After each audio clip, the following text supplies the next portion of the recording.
र live स्ट्रिमिङलाई like पनि गरौँ, सब्सक्राइब पनि गरिदिनु होला। हामी यति बेला ब्याक टु ब्याक कमेन्ट्रीबाट जोडिरहेका छौँ र कुराकानी गर्ने हो भने हामी अब 5 ओभरको खेल मात्र बाँकी छ र फेरि पनि हार्दिक स्वागत गर्न चाहन्छु लाइभ स्कोर कमेन्ट्रीबाट। नेपाल भर्सेस थाइल्यान्ड यो फाइनल खेल हो यो पक्कै पनि, र यो फाइनल खेलमा अब जम्मा 5 ओभरको खेल बाँकी छ। जितको लागि नेपाली टिमलाई प्रति ओभर 20 रनको गतिमा चल्न पर्नेछ र त्यो जिम्मेवारी राजमती ऐरी र रुबिना छेत्री। ओभरको पहिलो बल बाउन्ड्री लाग्नेछ। राजमती ऐरी प्रति ओभर 20 रनको लक्ष्यमा भने पुग्न सक्ने आँट लिएर पनि ब्याटिङ गर्दैछिन्। पहिलो बल बाउन्ड्री लाग्न पुग्यो। 28 बलमा 49 रन बाँकी। प्रति ओभर 20 रन चाहिनेछ र आउने बित्तिकै चाटको बलिङमा भने हात खोल्न सफल राजमती ऐरी। ओभरको दोस्रो बलको सामना गर्दैछिन् भने दोस्रो बल 1 रन लिएसँगै रुबिनालाई भने स्ट्राइक दिनेछिन्। यति बेला स्ट्राइकको लागि रुबिना छेत्री तेस्रो बल सामना गर्नको लागि आउनेछिन्। हेरौँ रुबिनाको ब्याट र बलको कनेक्सन आउनु पर्यो है त, फेरि पनि आउनु पर्यो। रुबिनाले पनि अब ब्याटलाई चम्काउनु पर्ने हुन्छ। ओभरको तेस्रो बल, यो बल थियो शानदार, बाउन्ड्रीको लागि धकेलिएको थियो भने 3 रन मिल्नेछ। रुबिना छेत्री कोसिस भरपुर गरिरहेका छन् नेपाली खेलाडीहरूबाट र 63 रन यो 3 रनसँगै र अहिले पनि 3 बलमा 8 रन जोडिसक्यो। प्रति ओभर 20 रनको गतिमा चल्यो भने मात्र नेपाली टिमले बाजी मार्छ है त। र ओभरको तेस्रो बल 3 रन आएको छ। स्ट्राइकमा राजमती ऐरी। राजमतीको यो ब्याटिङ चल्नु पर्यो है त। चाटबाट पनि बलिङ गर्दै राउन्ड द विकेट 18 बल खेलेर 12 रन बनेको छ राजमतीको ब्याटबाट भने। यति बेला राजमती चौथो बलको सामना गर्ने क्रममा राजमती ऐरी फिल्डिङमा चेन्ज गरिँदैछ थाइल्यान्डको टिमबाट पनि। फिल्डिङमा चेन्ज, हेरौँ यो परिवर्तन कतिको हुनेछ त। बाउन्ड्री लेखौँ है त। कम्तीमा पनि 6 रन मात्र पुगे पनि हुन्थ्यो हामीलाई। लाज लाग्दो गेम चाहिँ हुने छैन, किनभने एउटा इज्जतको पनि सवाल छ हामीलाई। ओभरको चौथो बल राजमती ऐरी कट लगाइदिएका थिइन् र स्क्वायर लेगको क्षेत्रमा फिल्डर तैनाथ थिए त्यहाँनिर। ओ माई गड, रुबिना छेत्री फेरि पनि स्ट्राइकमा। रुबिनाको यो ब्याट र बलको कनेक्सन आउनु पर्यो है त। रुबिनासँग हामीले एकदमै धेरै आशा मानिरहेका छौँ। 2टा बल बाँकी छ, 2टा बलमा 2टा बाउन्ड्री चाहियो। अहिलेसम्म 9 रन आइसकेको छ खातामा पनि। ओभरको 5औं बल रुबिना छेत्री स्ट्राइकमा रहेका थिइन् भने यो ओ माई गड 5औं बल डट बलको लागि आशा फेरि पनि निराशामा बदलिँदै अन्तिम बल बाँकी छ। अब यति बेला एउटा पनि बाउन्ड्री लाग्दैन भने अबको ओभरमा चाहिँ प्रति ओभर 24 रन चाहिनेछ। यो कुरा बुझ्नु होला है त। ओभरको 5औं बल डट बल, फेरि पनि डट बल, अन्तिम बल बाउन्ड्री लाग्नुपर्ने हुन्छ। रुबिना छेत्री यसै हार्यो उसै हार्यो। अलिकति ब्याट मचाउन चाहिँ सक्नुपर्ने हुन्थ्यो है त नेपालले अलिकति ब्याट मचाउन पनि सकिरहेको छैन, किनभने ब्याटिङ भन्दा पनि बलिङ आज थाइल्यान्डको ओ माई गड एकदमै खतरनाक आइरहेको छ। ओभरको अन्तिम बल रुबिना छेत्री अगाडि बढेर सर्ट लगाउने क्रममा रुबिना छेत्रीको यो ब्याटिङ हेरौँ है त। बाउन्ड्री अपेक्षा गरौँ होला, कमेन्टबाट बाउन्ड्री लेख्नु होला। छक्का लाग्नै पर्यो यस बलमा। ओभरको 5औं बल डट बल थियो। अन्तिम बल चाटले बलिङ गर्दै सामना गर्नको लागि रुबिना छेत्री स्ट्राइकमा 6 बलमा 4 रन बनाउँदै। ओभरको अन्तिम बल रुबिना, #रुबिना लेखौँ है त। यदि बाउन्ड्री लाग्ने बित्तिकै ओ माई गड फेरि पनि निराशजनक बलिङ। यो बल पनि डट बल जानेछ। नेपाली टिमले कहिले प्रगति गर्ने? नेपाली चेली अहिले भने मात्र 4 ओभरको खेल बाँकी छ। जितको लागि 95 रन, अझै पनि एकदमै धेरै रन बाँकी छ जितको लागि 24 बलमा। र यति बेला अहिले पनि 4 ओभरमा करिब अब चाहिएको छ 25 रन चाहियो अब हामीलाई खातामा। यानि कि प्रत्येक बल बाउन्ड्री लाग्नु पर्यो है त। राजमतीले र रुबिना छेत्री करिब 100 रन मात्र बन्यो भने पनि एउटा अलिकता राम्रै हुन्छ, किनभने चाहिँ अलिकति लाजमर्दो हार भने हुने छैन। र हामीसँग प्रेमजी हुनुहुन्छ, हामीसँग रबिनाको भएको छेत्रीको पावर देखाऊ है भन्नुभएको छ है त। पक्कै पनि रबिनाको पावर देखाउनु पर्यो भन्नुभएको छ र कमेन्ट बक्सबाट पनि हामीले साथ दिइराख्नु भएको छ। भने हार्यो भने हात उठाउनु हो ब्रो भन्नुभएको छ। र अहिले पनि यति बेला करिब 94 रन बाँकी छ। ओभरको पहिलो बल वाइड बलको खाता खोलिनेछ, यानि कि वाइड बल मिल्नेछ। एउटा नो बल आउनु पर्यो है त। राजमतीले एउटा छक्का बजाउने छिन्। मायाले भने बलिङ गर्दै मायाको बलिङ हुनेछ। पहिलो बल वाइड बल गएको छ र क्वालिफाई भएर रातभरि माल खाए जस्तो छ सर भन्नुभएको छ है त। र त्यही त र अलिकति राम्रो क्वालिफायर भइसकेपछि चाहिँ एकदमै राम्रो गेम खेल्न पर्ने थियो। हामी पनि अब यो पालि चाहिँ खतरनाक गेम खेल्छौँ है भन्ने एउटा प्रतिद्वन्दीलाई पनि एउटा दिन पर्ने थियो एउटा सङ्केत।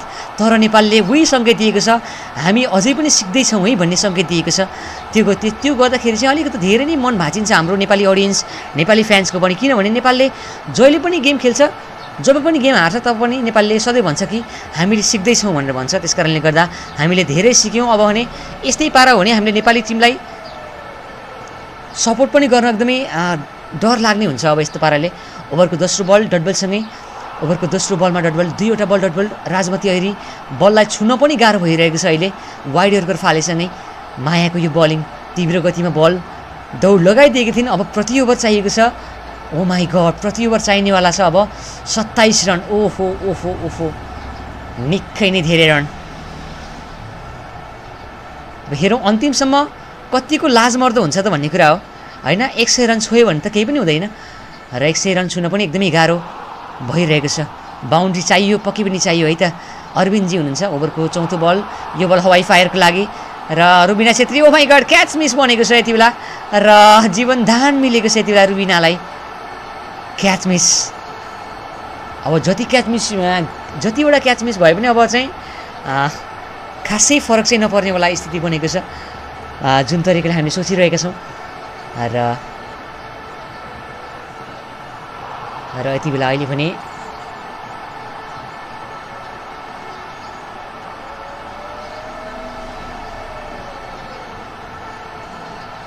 र नेपाल भर्सेस थाइल्यान्डको यो गेम निकै नै खतरनाक बनिरहेको थियो र तर यति बेला बिचमा नेपाली टिमले चाहिँ अलिकति गेम अगाडि बढाउन सकेन। यो चाहिँ एउटा दुःख लाग्दो कुरा हो। र 5औं बल फेरि पनि डट बल राख्दै र 5औं बल फेरि पनि अर्को डट बल। अन्तिम बल बाँकी, मायाबाट फेरि पनि बलिङ गर्दै। मायाको यो बलिङ हेरौँ कस्तो खालको हुनेछ त। बााउन्ड्री चाहियो है त, भात पकाउन गए हुन्छ भन्नुभएको छ। रोजी पनि हुनुहुन्छ। आज हारे नि केही हुन्न होला नि भन्नुभएको छ। आज हारे पनि केही चाहिँ हुँदैन, तर चाहिँ क्वालिफाई भएको टिम अलिकति यस्तो पाराको गेम हल्का असन्तुष्टि भएको छ। ओभरको अन्तिम बल मात्र dot ball. Oh my god, अब जितको लागि प्रत्येक ओभरमा 30 रन चाहियो, यानि कि 91 रन चाहिएको छ जितको लागि। जितको लागि 91 रन। राजमती अहिरी। नेपाली टिमले रनभन्दा पनि बल बढी खाने गर्छ। किनभने अहिले राजमतीको नि कुराकानी गरौँ, 22 बलमा 14 रन मात्र। हेर्नु न एकचोटि, बलभन्दा पनि रन बढी छ। सबैलाई हेर्ने हो भने अब रुबिना छेत्रीको पनि त्यस्तै छ। 6 बल 6 रन बनाएर जम्मा 10 बल खेलेकी छिन्। अब 10 बल खेलेर 6 रन, यानि कि सबै खेलाडीको चाहिँ अहिले नेपाली टिमको चाहिँ रनभन्दा पनि बल बढी भइरहेको छ। अब के हो कारण? ट्रेनिङ नपुगेको हो कि होइन? र यो क्वालिफायर गेमहरूमा नि यस्तो गेम हुन्छ भने चाहिँ अब हामीले कसरी सपोर्ट गर्ने? र यति बेला अहिले पनि 17 ओभरको खेल सकियो।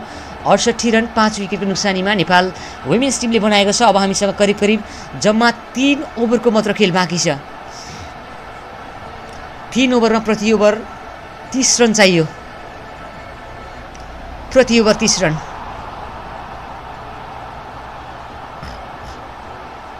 प्रति ओभर 30 रन। अब नेपाली टिमलाई जित निकाल्न पक्कै पनि एउटा चमत्कार पनि हुनुपर्ने आवश्यकता रहेको छ। जित निकाल्न पक्कै पनि चमत्कार नभइकन गाह्रो छ है त।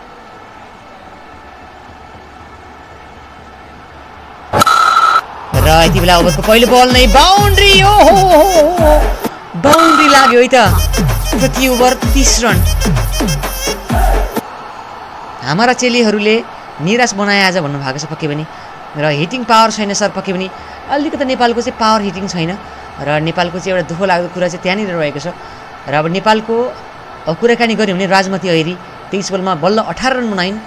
तर अगाडिबाट खेल्न पर्ने खेलाडी हुनुहुने, तर अगाडिबाट नखेलेको कारणले गर्दा अहिले यस्तो खालको अवस्था हामीले देख्न पाउँछौँ। पहिलो बल बााउन्ड्री लाग्यो, दोस्रो बल फेरि पनि राजमती अहिरी। कि मार गरेर खेल्नुपर्ने हुन्छ, किनभने यत्रो विकेट गइसक्यो, टार्गेट धेरै नै छ। त्यस कारणले गर्दाखेरि र ओभरको पहिलो बल बाउन्ड्री लाग्यो है त केही न केही आशा अझै पनि छ है त अलिकति आशा र ओभरको पहिलो बल बाउन्ड्री ओभरको दोस्रो बल 1 रन फेरि पनि रुबिना छेत्री यति बेला स्ट्राइकमा ओभरको तेस्रो बलको सामना गर्दै रुबिना छेत्री ओ माई गड के खालको ब्याटिङ हो साथीहरू रुबिना छेत्रीको त मलाई जहाँसम्म लाग्छ अब रिटायर हुने बेला पनि भइसक्यो किनभने उनको ब्याटिङ धेरै समय भयो हामीले हेरिरहेको उनको ब्याटिङ आएको छैन एकदमै राम्रो आउनु पर्ने खेलाडी हो र चाहिएको बेलामा नआएपछि चाहिँ हामीलाई अर्थ पनि हुँदैन किनभने अब नर्मल गेम हैन नर्मल गेममा गेम जितेर काम पनि छैन र यस्तो गेममा थाइल्यान्डसँग गेम जित्नु पर्यो हैन र अन्य खतरा टिमहरुसँग गेम जित्नु पर्यो र यसै गरी ओभरको यो चौथो बल फेरि अर्को डट बल रुबिना छेत्रीबाट र अहिले पनि पाँचौं बलमा 1 रन आएको छ 5 बल खेलेर 1 रन लिन्छन् हाम्रो नेपाली खेलाडीहरू अनि कहिले प्रगति हुने साथीहरू कहिले प्रगति हुने थाइल्यान्डको टिमले यस्तो खालको ब्याटिङ गरेको हामीले देख्यौ कि ओ माई गड त्यो रहर लाग्दो खालको ब्याटिङ थियो तर अब हाम्रो ब्याटिङ हेर्ने भने एकदमै गाह्रो छ यस्तो पाराले प्रगति गर्नको लागि ओभरको अन्तिम बल बाँकी छ हेरौँ ओभरको अन्तिम बलमा कस्तो खालको सिनारियो बन्नेछ त र ओभरको अन्तिम बल राजमतीहरु स्ट्राइकमा राजमतीले बरु दुईवटा चौका लगाइसकिन् तर रुबिनाबाट भने आशा अझै पातलो अन्तिम बल फेरि पनि डट बल र 18 ओभरको भने खेल सकियो र 18 ओभरको खेल सकिएसँगै अब बेला आएको छ नेपाली टिमले आफ्नो हारलाई स्वीकार गर्न पनि बेला आएको छ किनभने अब 12 बलमा 85 रन यानी कि प्रति ओभर चाहिएको छ 42.5 रन 40-45 रन चाहिनेछ अब प्रति over oh my god Nepali टिमले आज 90 रनको टार्गेट हुन्थ्यो भने पनि गाह्रो हुने रहेछ है त यो कुरा बुझ्नु पर्यो है त सबैजनाले नेपालको ब्याटिङको स्तर भने हामीले यहाँनिर देख्न सक्छौं र नेपाली टिमको ब्याटिङको स्तर आफूभन्दा बलियो टिमसँग एकदमै आतिने गर्छ नेपाली टिम यस्तो पाराले कहिले पनि हुँदैन हो र यति बेला अहिले पनि 18 ओभरको खेल सकियो र अब हामी केही समय बाँकी छ नजिकै छौं हामी र ब्याटिङको लागि आइसकिन नयाँ खेलाडी बिन्दु रावल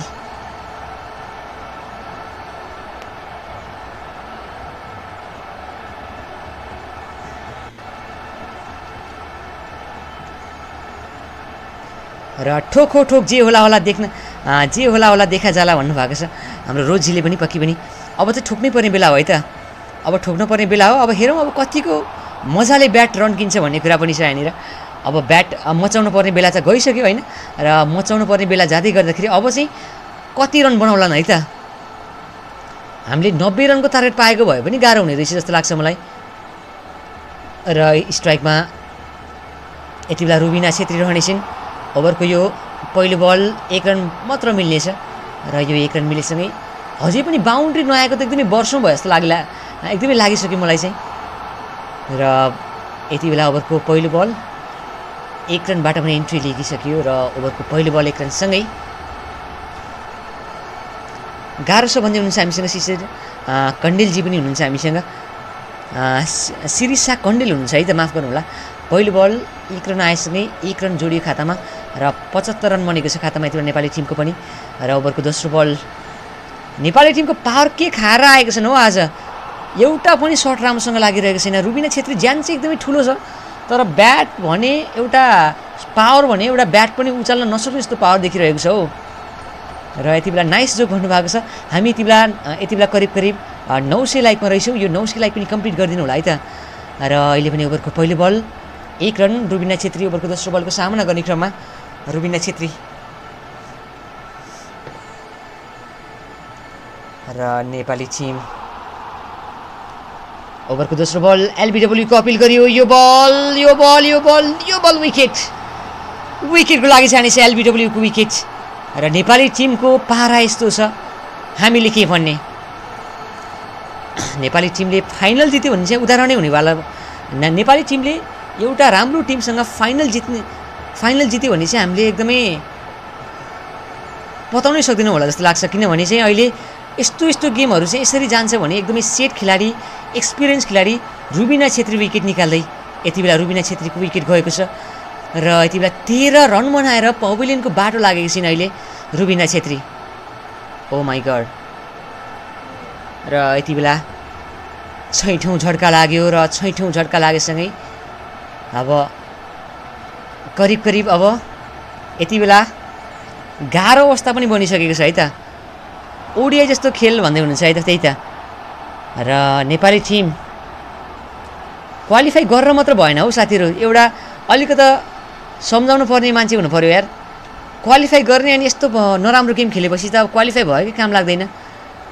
आजभन्दा भोलि, भोलिभन्दा पर्सि खरि नगर्ने अलिकति राम्रो गेम हुनुपर्ने बेलामा नेपाली टिमको गेम आजभन्दा भोलि झन् कमजोर भइरहेको छ। त्यस्तो खालको गेम भइरहेको छ। दिन प्रतिदिन गेमहरू चाहिँ खस्किरहेको छ। र अहिले जुन तरिकाको यो विकेट गयो नि, ओ माई गड, 7औं झड्का लाग्यो फेरि पनि नेपाली टिमलाई। ईश्वरी बिष्ट आएकी छिन् अहिले भने। फेरि अर्को झड्का, नयाँ खेलाडी आउने बित्तिकै विकेट बोल्ड, ह्याट्रिकको लागि पक्कै पनि जानेछन् र 2टा झड्का लाग्यो। ओहो ओहो ओहो, नेपालको आज पक्कै पनि लाज मर्दो कुरा हुनेवाला छ अन्तर्राष्ट्रिय जगतमा। हिजोको गेम एकदमै राम्रो भएको थियो, युएसँग हामीले गेम जित्यौँ होइन, र तर आज थाइल्यान्डको टिमसँग यस्तो नराम्रो हार कल्पना गरी साध्य नै छैन आजको गेमलाई हेर्ने भने। कमेन्ट पनि पढ्नु नहौ ब्रदर भन्नुभएको छ, मोहनजी हुनुहुन्छ। रुबिना अब रिटायर भएर बस्नुपर्छ, राम्रो हुन्छ भन्नुभएको छ पक्कै पनि। र अहिले भने त्यही त, अब नेपाली टिमले खेलाडीलाई अलिकति उत्पादन गर्नु पर्यो। अब रिटायर भएर बस्दा पनि हुन्छ हौ साथीहरू, किनभने अब राम्रै गेम जाँदैन त अब कसरी सपोर्ट गर्ने होइन। र यो पनि एउटा इम्पोर्टेन्ट कुरा नै हो। र अन्तिम बल, अन्तिम समय छ, गाह्रो छ हो भन्नुभएको छ। लोकसेवाजी पनि हामीसँग आउनु भएको छ। के छ हौ लोकसेवाजी, नामै काफी छ हौ तपाईँको त। र यति बेला अहिले पनि कुराकानी गर्ने हो भने ओभरको चौथो बल विकेट बोल भएसँगै 8औं ओहो विकेट लाग्यो, अर्को झड्का भइसकेको छ। र अब हेरौँ है त नेपाली टिमलाई। र हामीले अनुमान गरे अनुसार 90 रनको टार्गेट हुन्थ्यो भने पनि नेपालले हार्ने रहेछ कि। यो चाहिँ मलाई एकदमै दुःख लाग्यो है त आज। नेपाली टिम